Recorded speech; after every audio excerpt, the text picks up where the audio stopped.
Hey guys, it's Dolphino. Today we're going to be talking about getting accommodation for starting uni. It's one of the most important things you should do before you even start, and hopefully I can tell you some tips to look out for and what to do when you're looking for the right place to live.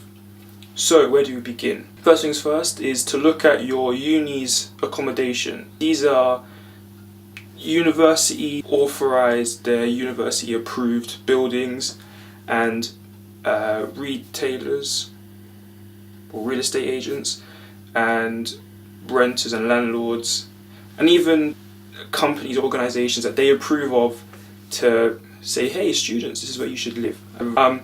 These buildings, they variety in I won't say standard of living, but it's more like things like in the buildings. Like some places have communal living areas, whereas others have individual block living areas.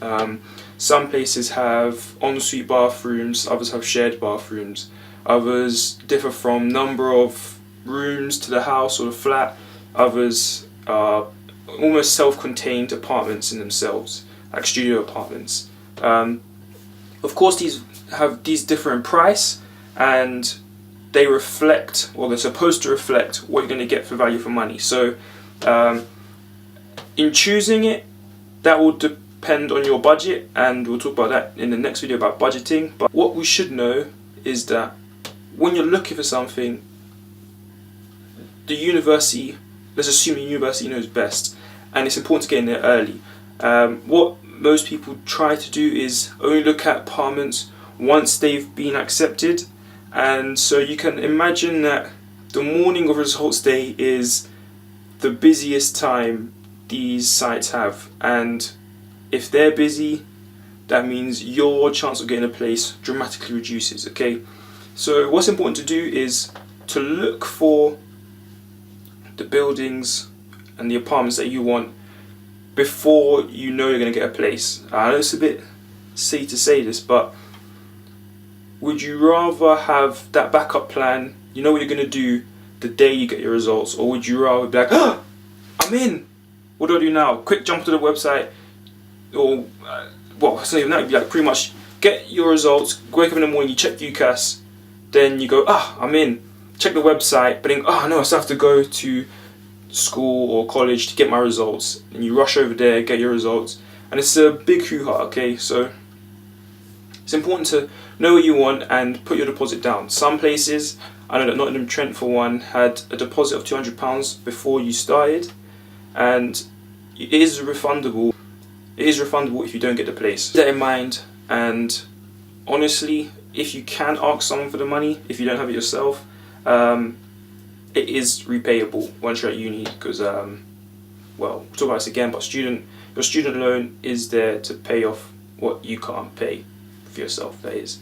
And what companies do I know of that I recommend? Well, the big one is Unite, specifically for students.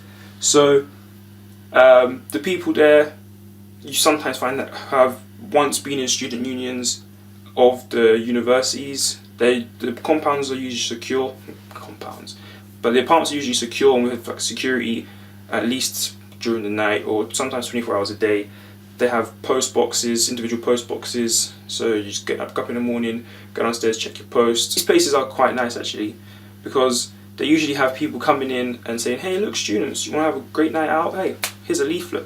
And they put it on like notice boards and stuff. It's good, Unite places, and most universities use them if they don't have their own university place, or if they do have their own university specific accommodation, it's run by Unite, so the university doesn't have to worry about your things kind of thing, or you. But that doesn't mean that they don't care. If you do have a problem with your accommodation and you can't get through to the Unite people, you can talk to your university student unions. Usually, I don't know about all universities, but I know at my university you can do that, and they can help you out with the process of talking to the Unite people to see if they can smooth things over with them. And that's really important. If you don't want to go into student accommodation, you can go through the normal brokers and real estate agents. Only things that you should be careful of is that if they haven't been recommended by a university, they will charge you the normal prices of what you would expect if you were trying to move out of the house and not go to university. So that means, of course, how much you pay per month or per week is a lot higher, and you have to kind of fish for it yourself.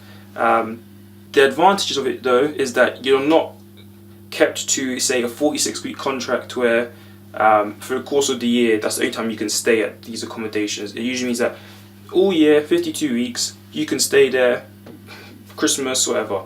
You don't have to worry about moving your stuff out at the end of June or July, and you can stay there through August if you really want.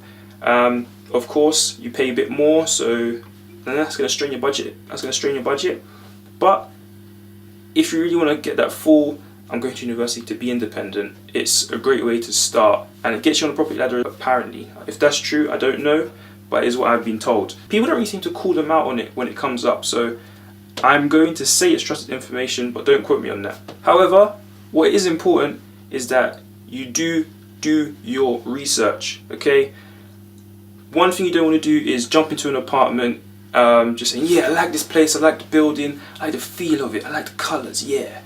But then you don't read the agreement. The tenancy agreement, you really do need to read. There will be more fine prints about it, and there will be a time you have to reply. So you might feel the pressure on there, but if you've ever watched, and I'm gonna go back a few seasons here, but America's Next Top Model, where Tyra Banks gets the models to sign the contract, and they're like, hey, hurry up, you've got 15 minutes. And then some of them sign it but don't read it. You will end up like those models who end up signing their life away and you don't realise what you agreed to. So read the agreements, take them home if you can, have someone with you there to read them over, maybe a parent or a guardian or even someone who's done it before.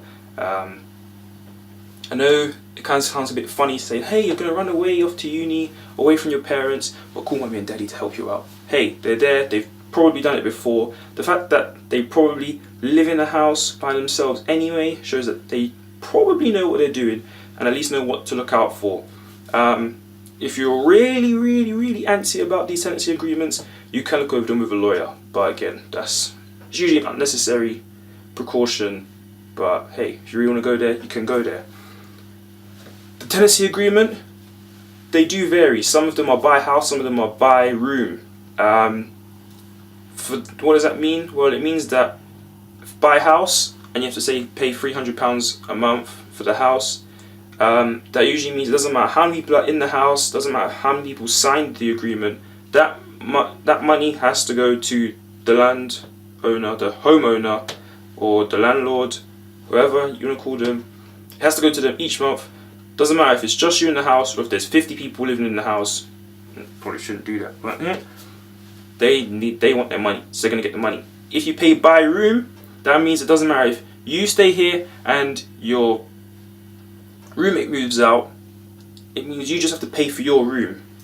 These are a lot rare to come by because the buy home ones, they pretty much bring in a lot more money. It's more secure for the landlord. So look out for what you're going to get. That being said, do not forget what you're doing. Okay, remember that you're moving a lot of your stuff, and know that you're going to be moving it back at some point. Most of these agreements, they're only for the year, and they have to be renewed each year because there's going to be new students coming in, etc, etc. Also, if you can, have someone to back up if your roommate leaves. Okay, the one thing you don't want to happen is two of your roommates move out over the course of the year and you're stuck paying the rent for the month and you can't make ends meet. That is a disaster, okay? You'll be broke, you'll be lonely, and you're probably going to lose your mind, okay? So have someone there to back you up. And although I'm not expecting people to fall out in the first 2 days of moving in, my future video of making friends, hopefully that will come into it eventually, okay? Will there be more? There will be. Next time we'll talk about budgets, and possibly in future we'll talk about being homesick, making friends, meeting deadlines, basic stuff, okay? So that's me, I'm Dr. Dolfino, and I'm signing out.